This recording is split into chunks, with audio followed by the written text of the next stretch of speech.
बोल दी तो समझ में नहीं आएगी, लेकिन वो लगभग 100 ग्राम। तो जो बहुत बीमार हैं उनको 100 ग्राम, 100 मिलीलीटर, 100 मिलीलीटर माने एक कप जो चाय का है ना उसमें 150 ml चाय आती है, 150 मिलीलीटर, तो उसका पाव कप मान लो। ये बहुत बीमार लोगों के लिए। और वो कहते हैं कि इसको आधा आधा करके लो तो और अच्छा है। तो आधा एक बार ले लिया, आधा दूसरी बार ले लिया। और जिस समय लें पेट खाली रहे, तो नाश्ते के पहले। अब पेट खाली 2 समय रहता है दिन में, एक तो सुबह सुबह और दूसरा जब भोजन के बाद आप 4 घंटे निकल जाए ना तो पेट लगभग खाली हो जाता है, तो शाम को ले सकते हैं बीमार लोगों। और जो बीमार कम है या स्वस्थ हैं, निरोगी हैं और लेना चाहते हैं उनको एक ही बार, तो 50 मिलीलीटर की मात्रा उन्होंने बताई उसके लिए। स्वस्थ कम बीमार 50 मिलीलीटर। 50 मिलीलीटर माने एक कप का तिहाई हिस्सा, 1/3। तो ये आप ले सकते हैं।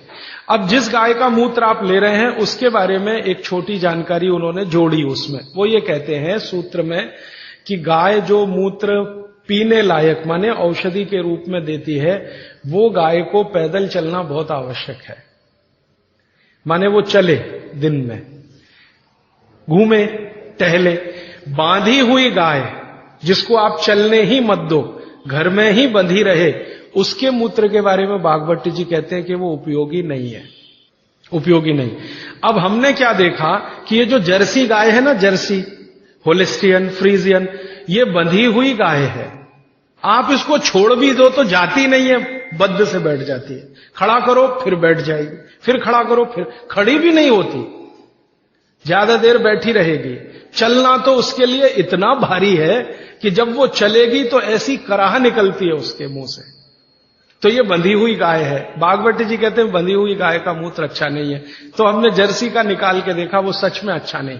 जर्सी गाय के मूत्र में 3 ही घटक है और देशी गाय के मूत्र में 18 घटक है।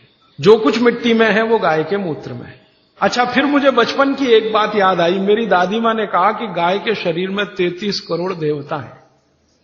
अब बात सुन ली, बैठ गई मन में। एक्सप्लेनेशन में पूछता था अपने आप से कि ये कैसे हो सकता, 33 करोड़ देवता, 33 करोड़ देवता। तो हमारे यहां एक शब्द है कोटि। कोटि, कोटि है ना, कोटि। कोटि का एक अर्थ होता है करोड़ और कोटि का एक अर्थ होता है प्रकार। संस्कृत शब्द है कोटि। कोटि का एक अर्थ है करोड़, 10 करोड़, 20 करोड़, 50 करोड़, जो गिनती में आप गिन। कोटि का दूसरा अर्थ है प्रकार। तो शायद यहां पर जो अर्थ है वो प्रकार वाला है। 33 प्रकार के देवता, 33 करोड़ नहीं, क्योंकि जिस समय भागवत जी ने लिखा था उस समय हिंदुस्तान की आबादी 20 करोड़ से कम रही होगी। तो 33 करोड़ देवता कैसे हो सकते हैं जब कुल मनुष्यों की संख्या इतनी कम है। तो शायद वो प्रकार वाला है। और आजकल बहुत लोग खिल्ली उड़ाते हैं ना हिंदू धर्म की, क्या बात करते हो, 33 करोड़ देवता है तुम्हारे यहां, हमारे यहां तो एक ही देवता है और देवता तो एक ही होता है। तो वो शायद 33 प्रकार के देवता हैं, ऐसा है। अब मैंने एक बार पुराने शास्त्रों से गाय का एक चित्र निकला हुआ देखा, तो देवताओं का बना हुआ था कि गाय के शरीर में कौन कहां है। जैसे गाय के मूत्र में धन्वंतरी देवता है, गाय के गोबर में लक्ष्मी जी का निवास है। एक संस्कृत सूत्र है गोमय वसति लक्ष्मी, गाय के गोबर में लक्ष्मी है, गोमूत्र में धन्वंतरी है, गाय के गले में शंकर जी हैं, ऐसे ऐसे करके है। अब मैंने कहा करके देखो भाई, हैं तो करके देख लो। तो पहली बात तो समझ में तुरंत आ गई कि गोमूत्र से इतने रोग ठीक हो रहे हैं और धन्वंतरी तो आरोग्य के लिए ही उत्पन्न हुए थे, तो मूत्र में धन्वंतरी तो है पक्का। गोबर में लक्ष्मी है क्या? तो हम लोग 6-7 साल से ये प्रयोग कर रहे हैं और अब जाके हम ये कह सकते हैं कि सच में महालक्ष्मी है गोबर में, लक्ष्मी नहीं महालक्ष्मी। क्योंकि हमने गोबर का उपयोग किया खेतों में, यूरिया डीएपी बंद करा दिया। भारत में हमारा जो अभियान है ना, हिंद स्वराज अभियान, आजादी बचाओ आंदोलन, इसके करीब करीब कार्यकर्ता पूरे देश में 18-20 हजार ऐसे हैं जो गोबर से ही खेती करते हैं। यूरिया का एक दाना नहीं डालते, डीएपी नहीं डालते, गोबर ही डालते। जब जरूरत पड़े गाय का गोबर डालते। और उनकी खेती पहले से इतनी अच्छी है कि उत्पादन उनका 2 से 3 गुना बढ़ गया। पहले हमारा कोई कार्यकर्ता कपास करता था तो यूरिया डीएपी से 1 एकड़ में 2-2.5 क्विंटल, अब गोबर डाल के करता है तो 7 क्विंटल कपास। पहले हमारा एक कार्यकर्ता गेहूं करता था, तो यूरिया डीएपी से 1 एकड़ में 12 क्विंटल गेहूं। अब गोबर से गेहूं करता तो 24 से 25 क्विंटल गेहूं उसी 1 एकड़। धान करते थे, चावल करते थे, तो यूरिया डीएपी से आता था मुश्किल से 15-17 क्विंटल धान, चावल उसमें भी कम होता था। अब हम धान करते हैं तो 30 क्विंटल तक आता है उसी गोबर से। बाजरे में किया, मक्के में किया, गन्ने में तो इतना अद्भुत परिणाम है कि यूरिया डीएपी का गन्ना करो तो गन्ना ज्यादा से ज्यादा 8 फीट ऊंचा होता है, गोबर से गन्ना करो तो 14 फीट तक ऊंचाई जाती है। गन्ने में यूरिया डीएपी से रिकवरी 8% है, गोबर से रिकवरी 14-15% है। और जो गोबर से गन्ना करें और उसका गुड़ बनाए, रस से गुड़ बनाए, तो वो गुड़ का अंतर्राष्ट्रीय बाजार में भाव 70 रुपए किलो है और आप 15 रुपए किलो खरीदने में परेशान हैं। क्योंकि इंटरनेशनल मार्केट में लोग कहते हैं कि जी गोबर का गन्ना और उसका रस और गुड़ मिलता नहीं किसी देश में, भारत में ही संभव है, क्योंकि देशी गाय ही भारत में है और किसी के पास देशी गाय है नहीं। तो गोबर में लक्ष्मी है, क्योंकि आप उत्पादन बढ़ाएंगे, बाजार में बेचेंगे, लक्ष्मी आएगी। तो गोमय वसति लक्ष्मी, गोमूत्रे धन्वंतरी, सूत्र कुछ ऐसा है कि मूत्र में धन्वंतरी, गोबर में लक्ष्मी। अब ये गोबर पर एक्सपेरिमेंट करते करते हम यहां तक आए हैं कि गाय के गोबर में से गैस निकलती है। ये गैस से आप अपने घर का चूल्हा तो जला ही सकते हैं, ये तो पुरानी बात है। अभी आज की बात जो है वो ये कि गाय के गोबर से निकली हुई गैस से गाड़ी चला सकते हैं। गाड़ी माने Tata Sumo, Tata indica, Tata Sierra, Tata की वो सफारी, ये सब चलती है, बहुत आराम से चलती है। गोबर गैस है ना, उसको सिलेंडर में भरो और वो सिलेंडर गाड़ी में लगा दो तो बिना इंजन बदले और कोई तकलीफ किए वही गाड़ी दौड़ती है। दिल्ली में आईआईटी है, कभी भी आप वहां चले जाइए, आईआईटी कैंपस की सब गाड़ियां गोबर गैस से ही चलती है। और इस आधार पर सुप्रीम कोर्ट में एक केस का अभी फैसला हुआ है। हमारे देश का अदालत अब तक ये कहती थी कि गाय दूध न दे तो बेकार है, काट दो। अब सुप्रीम कोर्ट ने अपना फैसला बदल दिया, वो कहते हैं ये दूध नहीं दे तो भी उतनी ही उपयोगी है, क्योंकि गोबर दे रही है और मूत्र दे रही है। कोर्ट ने अपना जजमेंट बदला, ये भारत के इतिहास में पहली बार हुआ। सुप्रीम कोर्ट ने अपना पुराना जजमेंट बदला, ये एक्सपेरिमेंट होने के बाद।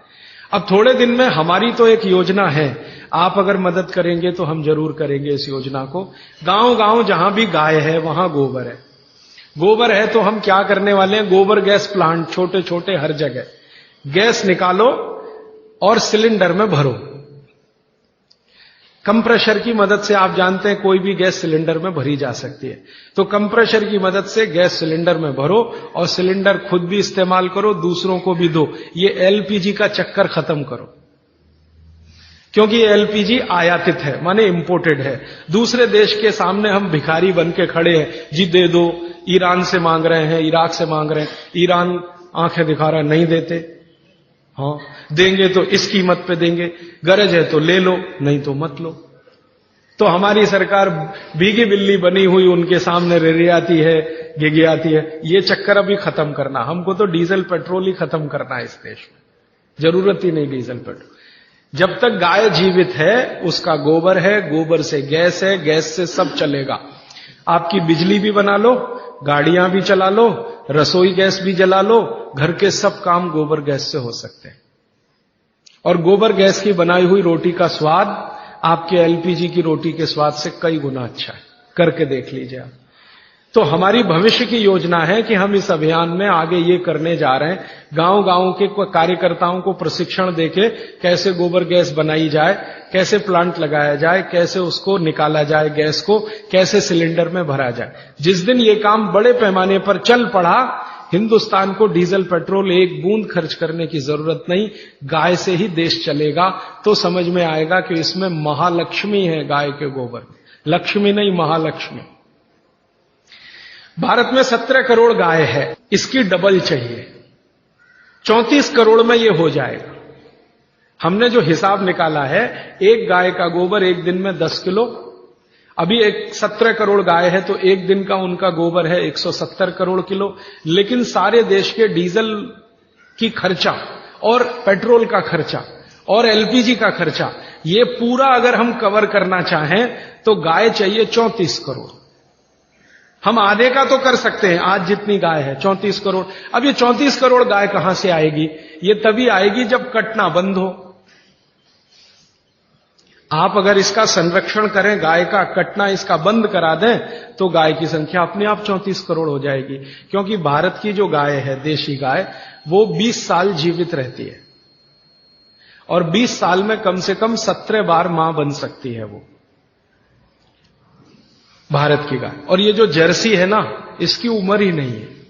ये ज्यादा से ज्यादा 8 से 9 साल जीवित रहती है और 8 से 9 साल में 5-6 बार ही मां बनती है। और भारत की जो देशी गाय है, इसके बारे में भागवत कहते हैं कि इससे जैसी कोई दूसरी चीज भगवान ने नहीं बनाई। भागवत जी कहते हैं कि इसके जैसी दूसरी चीज कोई भगवान ने नहीं बनाई। ये देशी गाय है, मां बनेगी, बछड़ा आएगा, बछड़ी आएगी तो गाय बनेगी, बछड़ा आएगा तो बैल बनेगा। और देशी गाय का बछड़ा ही बैल बनता है, ये जर्सी वाला नहीं बनता। क्योंकि देशी गाय के शरीर पर कंधा है, तो कंधा चाहिए ना बछड़े को बैल बनने के लिए, तो वो तभी संभव है। इसलिए देशी गाय का संरक्षण करना बहुत जरूरी है। आप बोलेंगे जी संरक्षण कैसे हो? भागवत जी कहते हैं कि भारत को भगवान की सबसे अच्छी देन है वो ये गाय है, जिसको हम देशी गाय कहते हैं।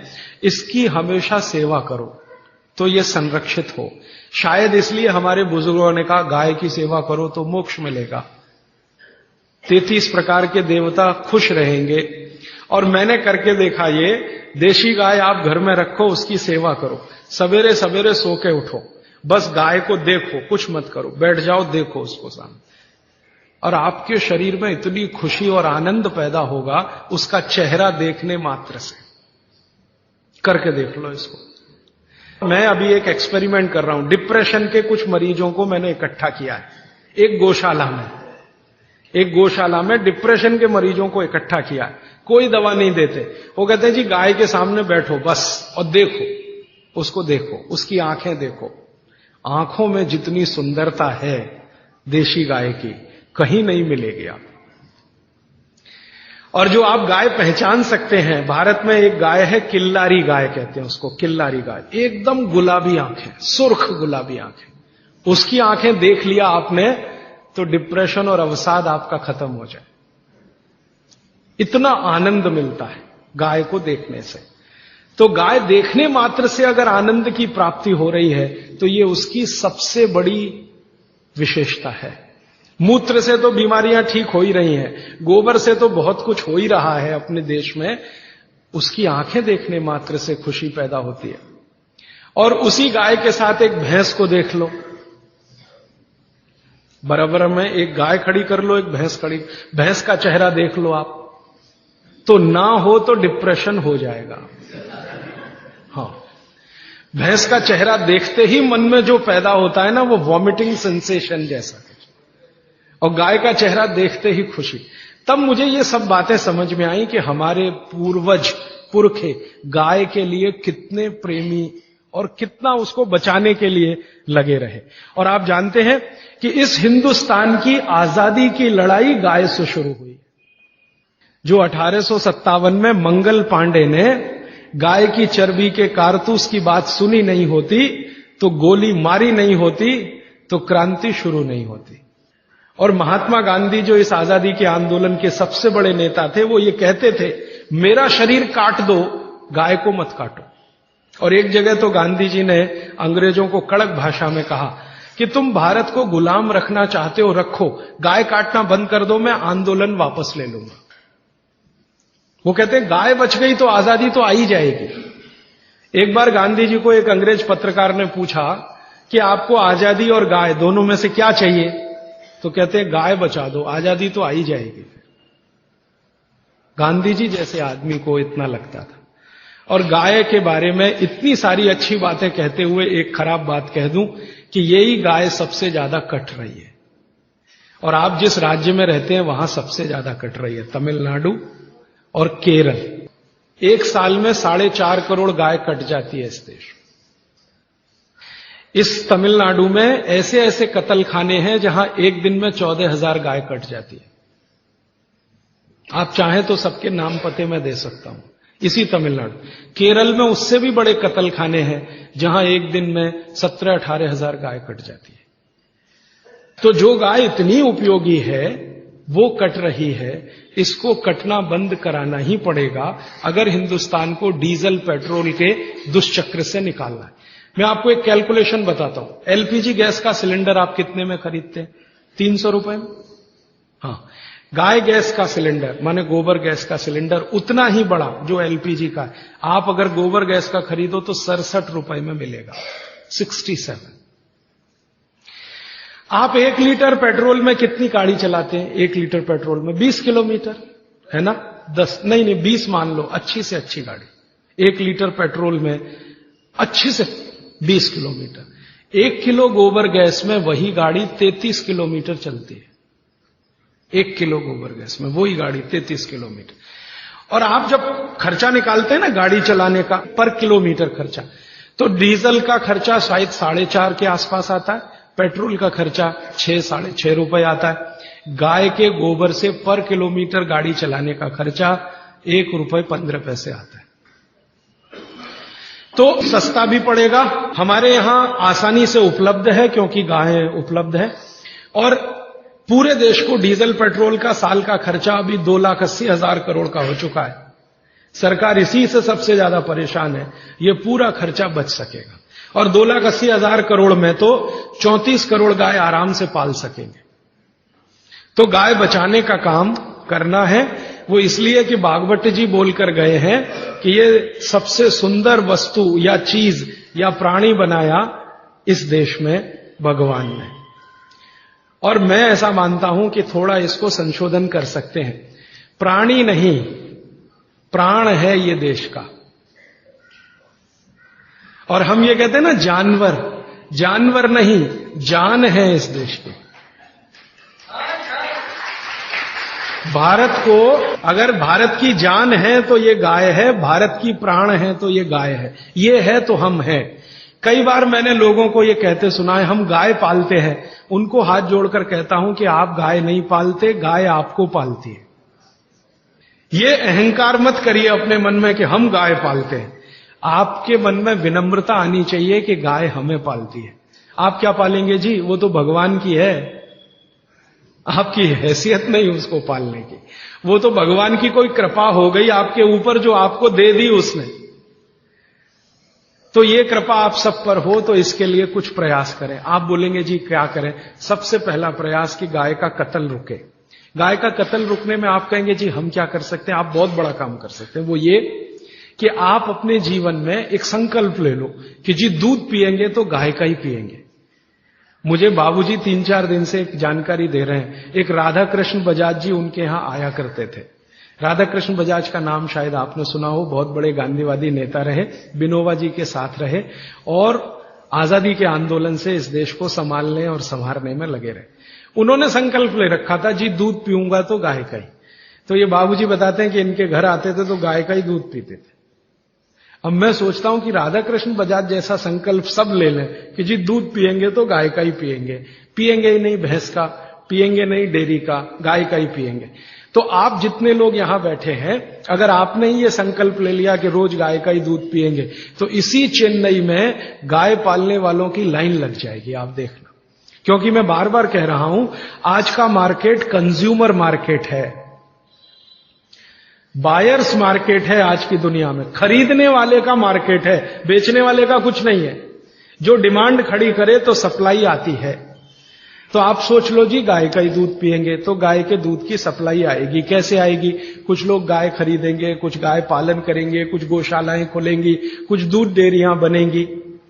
फिर आप बोलेंगे जी देशी गाय मिलेगी, मिलेगी क्योंकि 17 करोड़ अभी है, पूरी नहीं कट गई है, 17 करोड़ अभी है तो मिल जाएगी।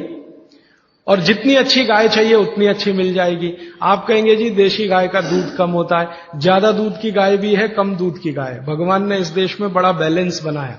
ये बहुत दिन में मेरे समझ में आया कि जो गाय दूध कम देती है उसके बछड़े मजबूत बैल होते हैं और जिसका दूध ज्यादा है उसके बछड़े कुछ कमजोर बैल होते हैं। तो कम दूध देने वाली गाय बछड़ों के लिए है, ज्यादा दूध देने वाली गाय आपके लिए है। गाय सबको ध्यान रखती है, तो आप ज्यादा दूध वाली भी गाय ले सकते हैं। इस देश में ऐसी गाय हैं, आप चलो तो मैं दिखाऊं, जो 65 लीटर दूध देती है एक दिन में। 65 लीटर। आपको चाहिए तो 1 लाख रुपए की है, महंगी नहीं है। 5 लाख की गाड़ी खरीद लेते हैं आप, 10 लाख की गाड़ी खरीद लेते हैं, 1 लाख की गाय क्या महंगी है।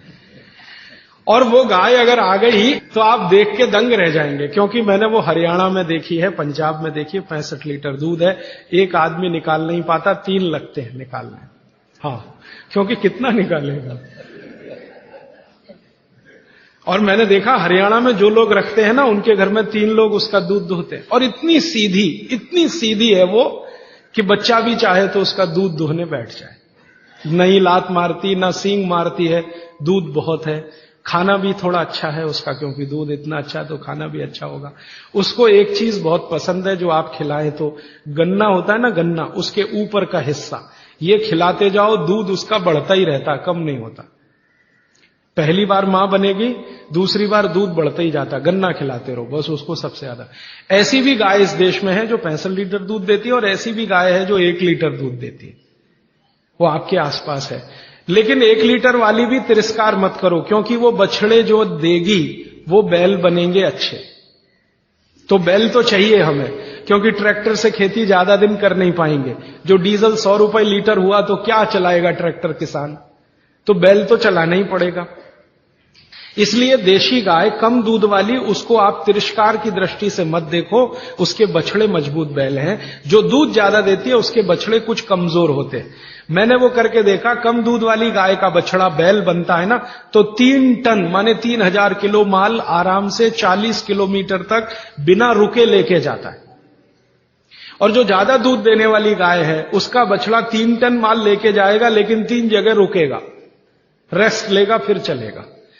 और जो कम दूध वाली गाय का बछड़ा है वो स्पीड बहुत तेज है उसकी दौड़ने में, आप मुकाबला नहीं कर सकते घोड़े का उसके साथ। और जो ज्यादा दूध वाली गाय है उसका बछड़ा होता है बैल, लेकिन धीरे धीरे चलता है। तो हर एक चीज की अपनी अपनी विशेषता है। इस देश में भगवान ने सब कुछ सोच समझ के बना। तो आप दूध पीना शुरू करो गाय का, तो गाय की डिमांड बढ़े तो फिर यहां गौशाला खुले, या पहले से चल रही गौशाला सुधारो। फिर आप बोलेंगे जी रखेंगे कहां? चेन्नई के आसपास इतनी जमीनें हैं, बहुत सारे गांव हैं, बहुत सारी जमीनें हैं, आप कहीं भी ले सकते हैं। और ये विदेशी कंपनियां आके चेन्नई के आसपास जमीनें खरीद रही हैं, तो आप क्यों नहीं खरीद सकते गाय के लिए? तो आप सब मिलकर, मेरा तो ऐसा भावना है कि एक समिति बना लो, या तो एक ट्रस्ट बना लो, 200-400, 500, 1000, 2000 गाय रख लो। संभालना कैसे वो मेरे जैसे लोग आपको बताते रहेंगे। और कोई भी गाय का वारिस हो सकता है, 10-10 हजार रुपए इकट्ठा करो, एक एक गाय आपके नाम से वहां रहे, घास चारा खिलाने वाला और उसकी साज संभाल करने वाले जितने लोग चाहिए कहीं ना कहीं से मिल जाएंगे। क्योंकि गाय पालन करने के लिए मन में जो भक्ति है ना, वो बहुत लोगों में अभी भी बची हुई है।